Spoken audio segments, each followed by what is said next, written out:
ikagira gute wambwira umuntu muri kumwe n'Imana kugaragaza muri uriya mwaka ukugaragaze bihaye kugusebya bihaye kugutuka bihaye kugusuzugura bavuze ko utazagerayo bavuze ko ntacyo uzimarira bavuga ko ntawe uziga iwanyu ariko Imana iri kugutambagiza kugira ngo ishimire Imana yarinze twebwe irinda n'imiryango yanyu yose.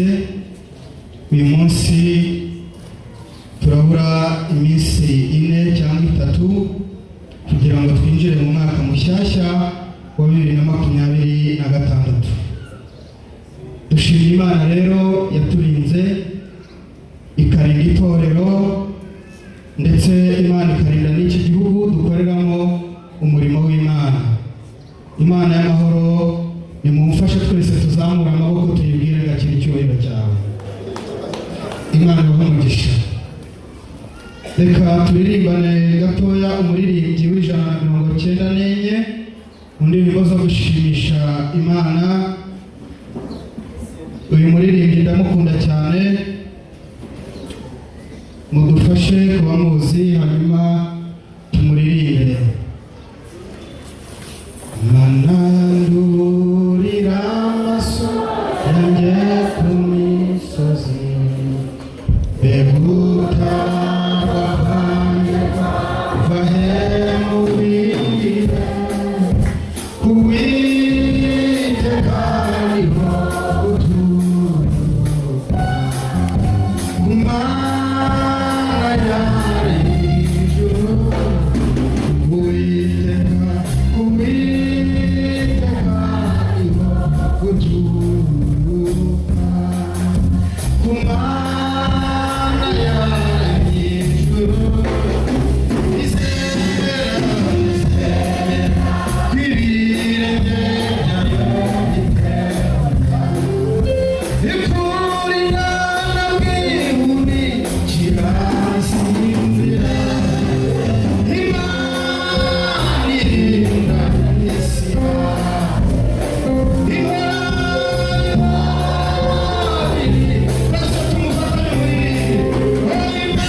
Abisiraheli ba none ni twebwe. Imana irinda Abisiraheli ihorera maso ntabwo isinzira. Mana yaraturinze guhera mu kwezi kwa mbere, iturinda mu kwezi kwa kabiri, tugeze mu kwa 12 tubereye maso. Haleluya! Ndashimira Imana ko baduhaye icyumweru, Imana ikaduha ibyumweru. Ndashimira Imana ko baduhaye ibyumweru, Imana iduha ukwezi. Baduhaye ukwezi, Imana iduha amezi. Baduhaye amezi, Imana iduha umwaka. None baduhaye umwaka, Imana itwongera imyaka. Haleluya! Imana ishimwe. Nimuhumure, nuriya tuzawutahamo. Kuwa kane umushumba yatwigishije ibya Noheli, ntabwo ari byo ngiye kuvuga. Teguye icyigisho kituvana muri uyu mwaka kikatwinjiza muri uriya mwaka. Hari intego ivuga ngo inyamaboko niyo twizeye. Inyamaboko twizeye izatugezayo. Iyo niyo ntego tugiye kuganira. Haleluya! Inyamaboko bona nta bwiza afite bitamo kwisohoje. Ntubeshe umuntu mwicaranye, ongera umubwire niyo twizeye izatugezayo. Nashaka aba yaravuze yuko utazagera muri uyu mwaka, ariko umubwire niyo nizeye izatugezayo.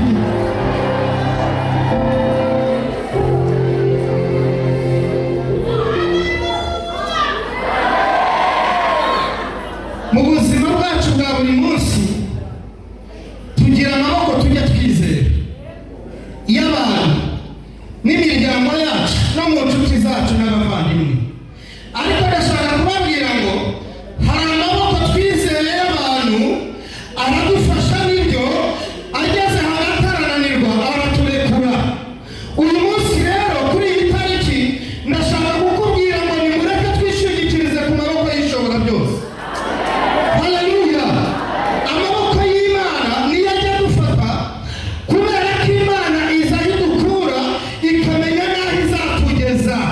Ubu aha ngaha amaboko y'Imana yaragufashe, abantu baranditse kutazageza muri uku kwezi, amaboko y'Imana aragufata, none agiye no kukwinjiza mu wundi mwaka mushyashya.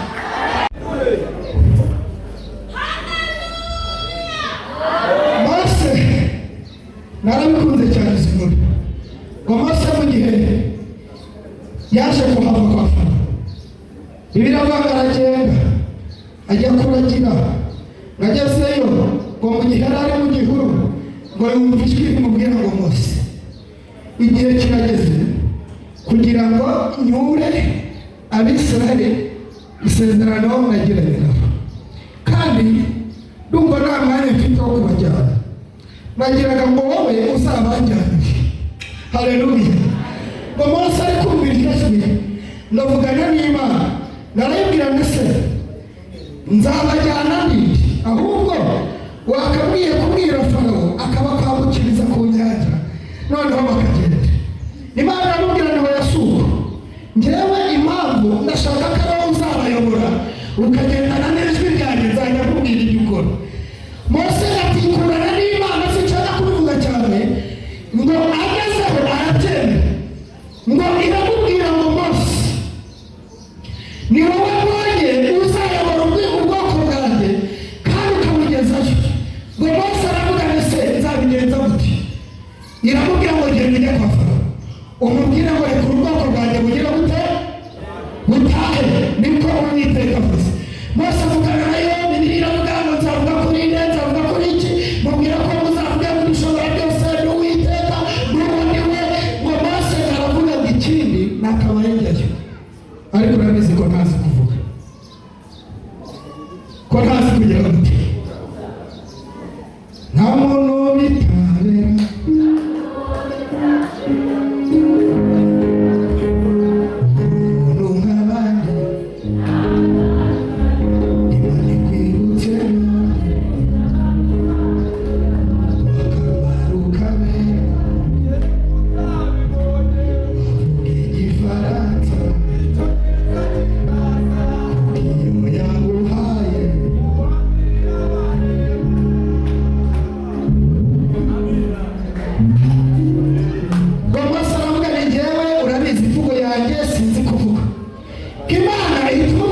Mose gukomeza gutikurana nanjye ntacyo nakumvise. Gendana na mwene wawe umuvandimwe wawe Aroni mujye kwa Farawo. Aravuga nese ubundi nigera kwa Farawo nkamubwira muravuze ngo cyura Abisirayeli, natabyemera nzakora iki? Imana iramubwira ngo ufite iki muri zo? Mose aravuga nese kubiza amashuri batugira iki? Ikintu mfite ni inkoni kakarishya magufi kariya munize wamwisha. Ngabwira Imana ikintu mfite ni inkoni yonyine, kandi abizi ko iyo turi mu ntama, iyo turi mu nka, nta kintu kindi nyine abashumba baba bafite. Ikintu mfite urambaza, kandi ureba mfite inkoni gusa. Iramubwira ngo iyo nkoni yawe kugira ngo ubyemere iragute, irambike hasi. Narambitse hasi havamo musubiza havamo iki? Ngo Mose nawe bwa mbere ndabonye nzoka ndabasirimuka. Imana iramubwira ngo urajyemo, subirayo wongere ufite. Mose aravuga ngo ngero ihindure inkoni ngifite. Iramubwira ati jyewe ndi kumwe nawe, fata iyo nzoka. Ngo Mose araza arayisingira ihinduka iki? Nugera kwa Farawo akabyara, uzamubwire ko Imana yaguhaye ikimenyetso, uzarambike inkoni hasi. Kandi kuko utari kubyumva neza, gendana na Aroni. Urumuna wawe nimumara kugendana, ururimi rwawe araruzi. Iyo uvuze igihere azi kugisobanura, wowe azajya kubera umusobanuzi. Ariko imwanya ya Aroni kuko atarabyifitiye icyizere, ntimukajye mwemera ko twogerwaho na Aroni, kuko tugira abantu badusobanura ariko bakadusobanura nabi. Umuntu muhuriye muri ubu butayu ariko ndamuzi, nubwo mumureba kuriya, kariya gatenge ntiyakigurira, kariya gakote yarakesikorotse ndamuzi. Uzi hehe ko muhuriye muri ubu butayu? Uraza dufite ba Aroni badusobanura uko tutazi. Basanga bakugana bo bakakuvuga, basanga bagize amatiku na bakagira amatiku. Abo ngabo nimukemere ko Imana ibabongeraho, Imana izane ba Aroni mukuri mu buzima bwawe. Wagendana na Aroni. Aroni rero nubwo mugendana, ariko iyo ageze mu bibazo atera intambwe asubira inyuma. Yego iwawe huzuye imigati, Aroni araza, mukagira n'ibiganiro, ugashaka gusinzira, Aroni agakomeza akicara. Ariko iyo arungurutse akabona nta kintu gihari, Aroni ntabwo arasura. Ngo Mose aramubwira rero tugende nyine, yavuze ngo nitugerayo ngo tumubwire ngo rekura Abisirayeli niho yagumyeho. Aroni aravuga rero rwose uri umusazi, uragenda witwaje iki? Uvuga iyo nkono yijyanye mu bashefu barinda umwana. Mose aravuga uti hano niho harimo ikimenyetso. Yambwiye ngo nigerayo nirambike ihinduka iki? Inzoka. Noneho Aroni akamubwira ni oya, rambika turebe ko ihinduka iki. Mose akamubwira ni oya, ndayirambika tugeze kuri tere niho irigaragaza. Aroni ni oya, utanoze isoni, rambika turebe. Mose ati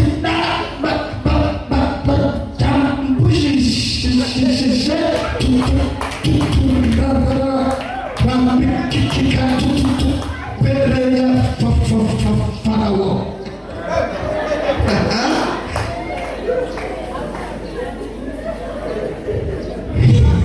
Aroni kuko yabyumvaga yumva aravuze ni turayandika tugeze imbere yande. Ngo baragenda, ngo bageze kwa Farawo, ngo baramubwira uti nyakubahwa mwami Farawo, yera ivuganye natwe nako ndiho akudutumyeho ngo rekura Abisirayeli. Farawo aravuga uti nanjye mumubwire ko nitwa ndiho. Mose akomeza kuvuga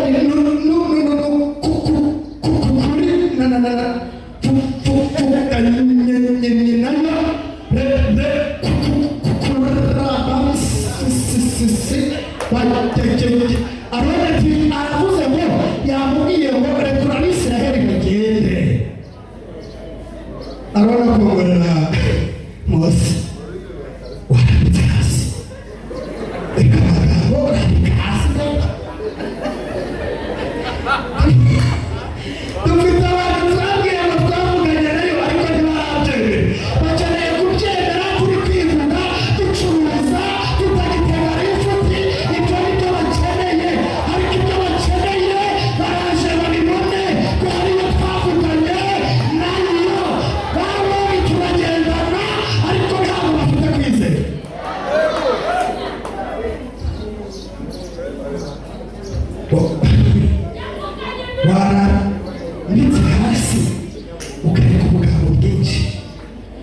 Farawo yanze kubyumva, jugunya hasi nyine ndebe.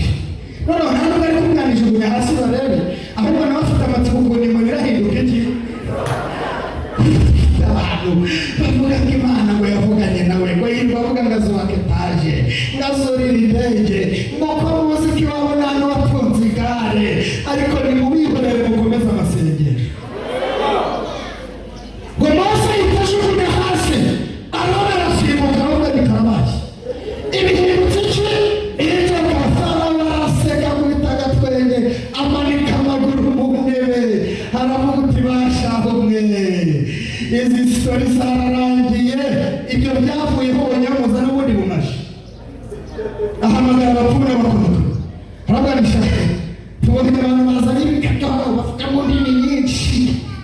Umwana ngo yabagize ute, ngo rero nimuze murebe ibyo bakoze, ngo abapfumu baraza bahageze, uciriye amacandwe agahita ahinduka inzoka, ujugunya inyuma agahita ahinduka iki. Ngo nibazijugunya zihinduka inzoka, bakoma mu mashyi bakabona inzoka iguye hasi. Aroni akegera Mose avuga ngo mwavuganye nayo. Aramuganye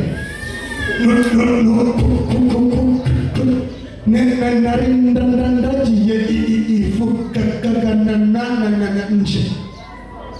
Aroni none se yari yagusobanuriye ko abantu b'ubu baje bagufite. Aroni tereka da ngo bakiri aho bari kumuyuzura, Aroni ari kumubwira ubu turava hano imbere y'ubwami gute, urabona tugusohoke muri uyu mwaka tudapfuye. Mose, haleluya. Mose asubiza Aroni aramubwira ni humura, Imana yanjye ndayizi iri inyamaboko. Haleluya. Imana kera ni Imana yo kwizerwa, Imana kera ni Imana ivuga bikaba, niyitegeka bigakomera. Humura, yavuganye nanjye byanze bikunze, iraza kwiyerekana imbere ya Farawo. Ngako kaza bakivuga nibyo ngibyo. Ngo bagiye kubona babona muri za nzoka nyinshi. Haleluya.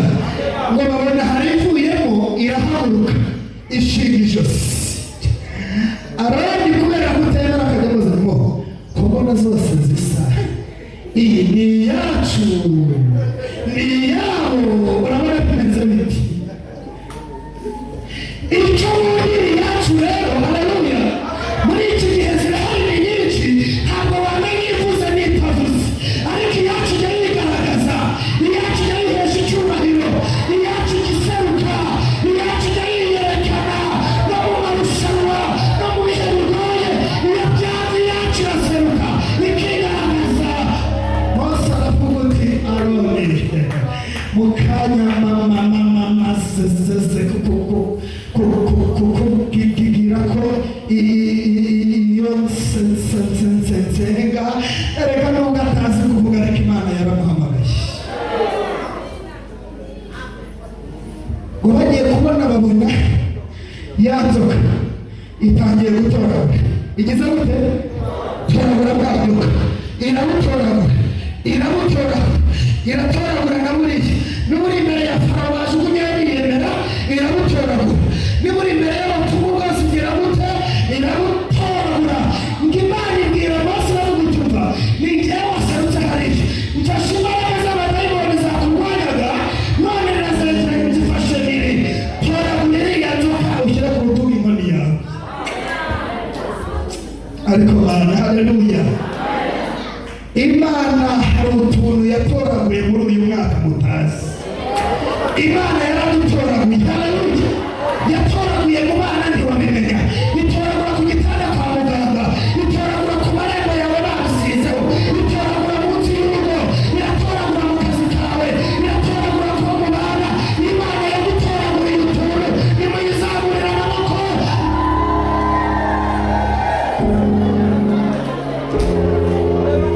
Imana ibitoragure cyangwa ibyihorere. Yegereza abantu babiri babwire ngo Imana igira ibintu gutoragurira, Imana igira ibintu gutoragurira muri uyu mwaka.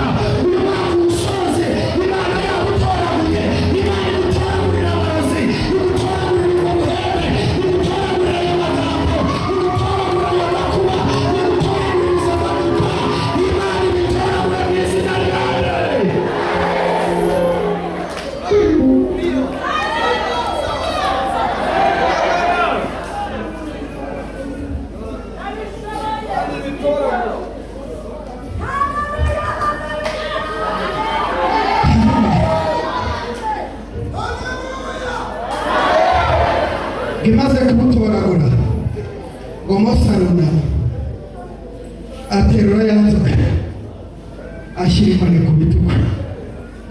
Farawo aravuga uti se mo nizacu uzijyanyemo,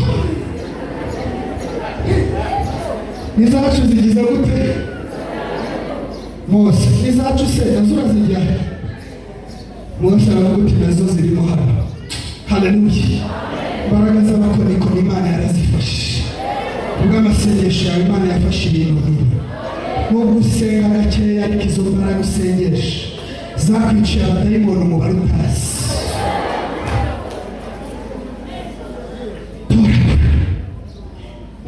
Mose bamaze gutoragura, Farawo gutuba muri Isiraheli ngo ni Imana, ariko ntiyemera neza.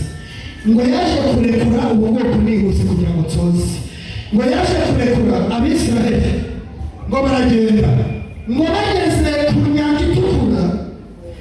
Hari igihe tubigisha tukavuga ngo Imana yarababwiye ngo nimukomeze mugende, ariko mu by'ukuri hari aho yababwira ngo nimusubire inyuma gakeya, mubambe amahema.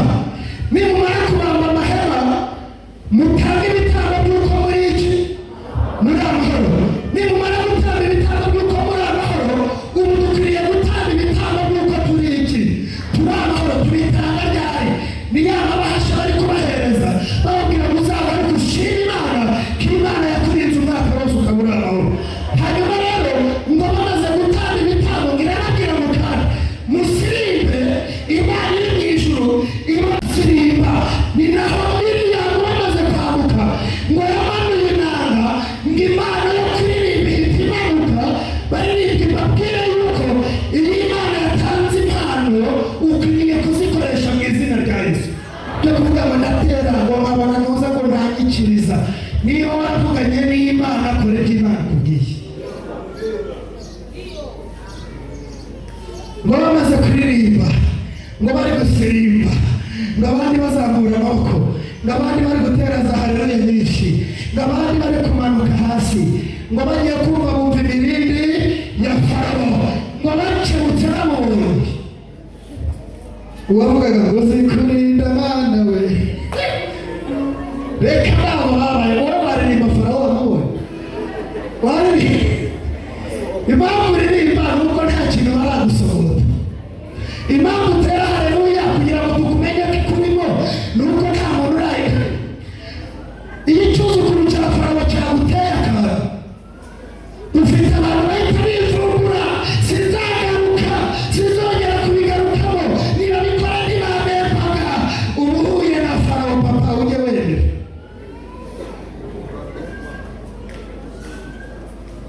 Ngo babonye Farawo ngo ubwoba burabica, abazamuye amaboko barayamanura, batangira kwivovota ngo Imana yaratubeshye. Hagati aho ngaho ngo Imana irababwira ngo nimwambuke, ngo barambuka bihuta, ngo bageze hakurya, kuko yari yababwiye ngo bazaca mu nyanja n'abaca ku butaka. Ngo Farawo nawe ngarambuka bakurikiye amagare, amafarashi y'abari kumwe bose bikubita aho ngaho barabera. Imiryango itegereza abantu irababura. Farawo ngo amaze kuburira muri iyo nyanja, ngo Abisiraheli indirimbo zirongera ziragaruka. Reka tugira abantu baburara ariko ntibagaruke mu murimo w'Imana, baba bahaze bakagaruka hehe mu murimo w'Imana. Tugira abantu bambara akambaro kamwe akavuga ngo ntabwo najyayo kandi neza ariko nzaba. Agaruka iyo yaguze akenda gashyashya, iyo yaguze agashyashya ntabwo asohokera muri uriya muryango, anyura muri wa wundi. Ariko nimumureke, icyo gihe cye ntabwo ari we, ahubwo afite abantu ari kubwira bameze nk'ubwuzukuru bwa Farawo. Nubwo Farawo amaze ko nazambara, iyo yambaye agakweto kavuga rero ku makara, ye baba we.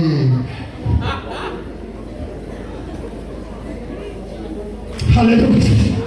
Ye gusoza,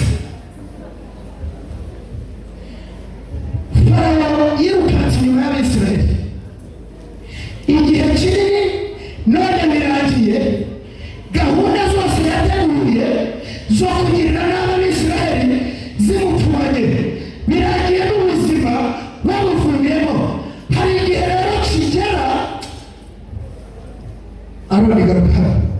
uzane n'agatebe kawe tugiye gusoza gusenga Imana. Abantu bafite twatwenda mujye mwitera muri hehe mu muhizi utundi utambaro mufite hafi aho ngaho mutumize Imana irabaha umugisha. Abadufite mutumire dusharuke n'utundi tuntu kugira ngo twigishe hanyuma tuze gusoza. Munize n'utundi niyo twaboneka n'ubutaha nta kibazo. Bere ukuntu Imana igira neza abantu babo hanyuma tuze gusaba umushumba hariya aze kudusengera. Hari igihe abadayimoni bategura ibigeragezo bakabitegura, Imana umugisha abantu bakagenda batumva bakabitegura babikira kuri muza bagategura abadayimoni. Noneho Aroni uzaze akambere ugafate kugira ngo uze guhumeka icyaha cyangwa tukatwigisha Imana umugisha. Dayimoni arakureba akabona ibihe byiza urimo, mwitegereze mukabona ibihe byiza urimo no kuvuga Imana no kuyivuga na repetisiyo zawe udakererwa, ngo yarangiza akavuga uti uyu muntu reka nze mupime ndebe Imana avuga ko azongera kuyivuga kanebe kitazamushiramo, ndakazana umurwayi akakorosa kandi uvuga mu ndimi. Umuntu akajya asisiba avuga uti munyumvire aracyasenga, bakamubwira uti ahubwo niba ageze mu bihe byo kugira gute, akongera akavuga uti reka nze mwereke, akazana inyatsi bacuruzaga bakoraga igishoferi akarunda aho ngaho akavuga uti ndebe kuzongera. Bavugaga Imana kubera ko wari ufite ikofi none ndayikwatse uzongera uyivuge, ngo dayimoni akazengura bakavuga ati harya muracyanebera aracyaba muri gurupe y'abanyamasengesho. Bakamubwira uti ahubwo harageze kugira yasenge ibigeragezo, ngo dayimoni akavuga ati oya reka nze nteze cyamunara idene rimunanira kumwishyuza bamutereze inzu, ngo dayimoni akorosa hejuru ngo arebe ko cyamunara bayiteze, ngo ugakomeza ukaririmba, ngo dayimoni agacunga arebe ko ukiririmba, nakabona uracyari mu bihe byiza byo kuririmba amavuta ari kumanuka, ngo dayimoni akabaza ngo akongera akaza agahimba amagambo igisebo kugira ngo uve no mu itorero no mu rusengero no muri benesho, ngo yarangizaga korosa hejuru ngo kureba yuko utongera kugarukamo, ngo akabaza ngo mbese aracyasenga, bakavuga ngo ahubwo ari gukora n'ibitangaza mu rusengero. Ngo dayimoni akavuga uti shaka kanze gukubita ikigeragezo kimwe, agahita aza agashaka mu bana bakunda agakazana urupfu akorosa mu rugo rwawe, akavuga uti ndaguhabije uzongera kwegura umutwe. Ngariko kubera ko inyamara kigufasha no mu bigeragezo byawe, haleluya, bikaguha ibihe byiza kubera ko igufitiye icyizere ko tutayihemukira ngo tuyiteho, kuko no mu byago bindi yaravuze ngo nzaririmba no mu makuba nzaririmba, ngo Imana kuko igufitiye icyizere ikemera ko dayimoni bitururaho, ubu dufite Imana yemeye ko dayimoni atururaho ibigeragezo, ariko Imana ishimwe ko tukibihagazemo kandi ko tutabivuyemo kandi ko tugisenga. Imana iguha umugisha wowe wihangane ibyo dayimoni yagutwikirije, komeza wihangane, igihe kirageze kugira ngo Imana ivuge ko umwana wayo anesheje. Imana rero yibonye kwihangana ubutsinzi, ugikorera Imana dayimoni ananiwe, ngo nayo iraza ikaza mu munezero mwinshi, igahita igukuraho ikigeragezo cy'urupfu ikakorosa, ikongera ikagukuraho ikigeragezo cy'amagambo ikakorosa. Kuko nasanze nta muntu bakuvuga umwaka umwe bagahindukira ku wundi. Uzajya uvuga mwene se umenya yuko niba muvaho nawe bazakujyaho. Ngahita aza ngamukuraho ikigeragezo cy'ubukene. Mwana wanjye ntuzongera gukena ukundi, umwaka ugiye kwinjiramo n'umunezero, humura nzabana nawe. Ngahita akuraho bya bigeragezo byose kuko watsinze, ngakabigukuraho mu kanya, ngo yarangiza ikakugaragaza. Haleluya. Dufite abantu bacecetse kubera ibyo dayimoni yabarunzeho, ariko igihe kirageze kwihangana kwawe kugira ngo Imana igutwikurure ibi bigeragezo uri guhura nabyo. Hari iby'uburwayi, hari iby'ubukene, hari iby'amagambo, hari ibyo kuranguza, hari iby'ikode, nibyo byose Imana igiza ikabigukuraho kandi ngo yibaze kubigutwikurura, ntabwo ikureka ngo utashye. Haleluya. Imana ntabwo yemera gutaha, gahubwo irakujyana ikajya ikugeza aho wasenyeye, aho wageze gute ikakugaragaza ikagira gute wambwira umuntu muri kumwe n'Imana ikugaragaze muri uriya mwaka ukugaragaze bihaye kugusebya bihaye kugutuka bihaye kugusuzugura bavuze ko utazagerayo bavuze ko ntacyo uzimarira bavuga ko ntawe uziga iwanyu ariko Imana iri kugutambagiza kugira ngo ikugaragaze urugo rwawe ruharanira igeragezo harageze kugira ngo muri uyu mwaka Imana igutwikurure uriya mwaka ikugaragaze. Haleluya! Imana igumisha tugiye gusenga Imana.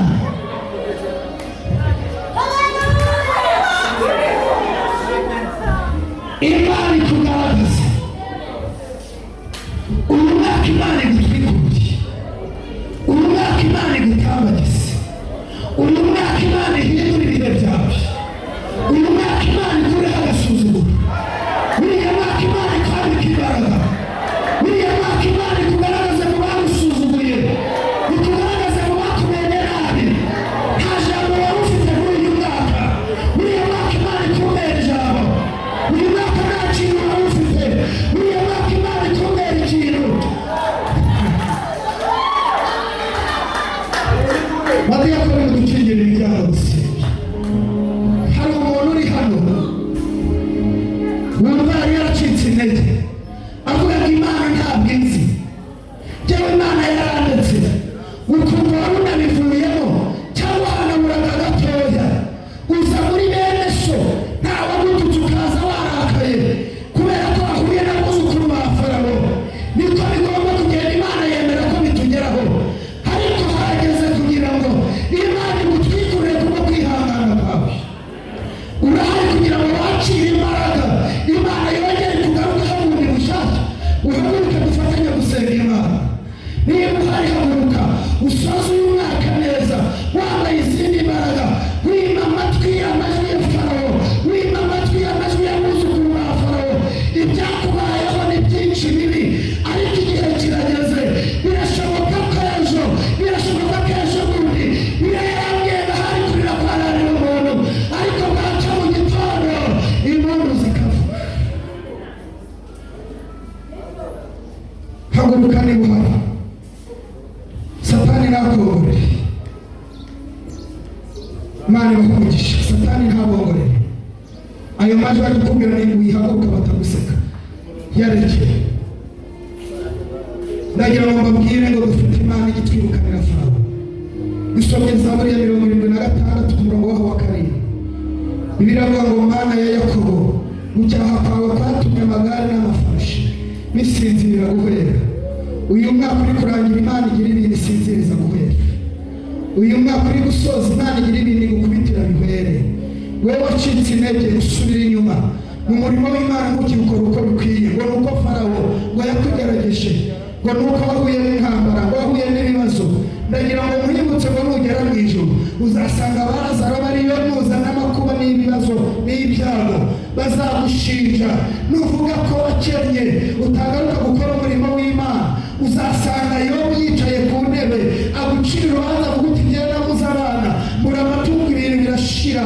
Nusanga reka mubwire wizana impamvu ngo njyewe mwarapfusha ngo n'umurimo mbaye muretse. Ndagira ngo mubwire ngo bazagutsindirayo.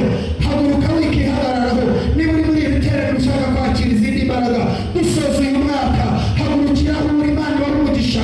Haguruka nawe ijisho ry'Imana rirakureba wasubiye inyuma ucika intege ntabwo wabikora umurimo w'Imana Imana yaguhamagariye kandi ibibazo byose bikuzaho wasanga nawe warabigizemo uruhare. Burya hari abantu Imana yo kugira ngo ibabure yabahombya wabona warabyitwayemo nabi ibibazo bikakubana ibibazo. Hagurukira aho ngaho umubyeyi wacu hariya dusengera Imana kandi Imana yo kumvira ijambo ry'Imana. Umwami Imana barinde kandi abahe gusoza umwaka neza ibyo bifuza nanjye nifuza mu izina rya Yesu.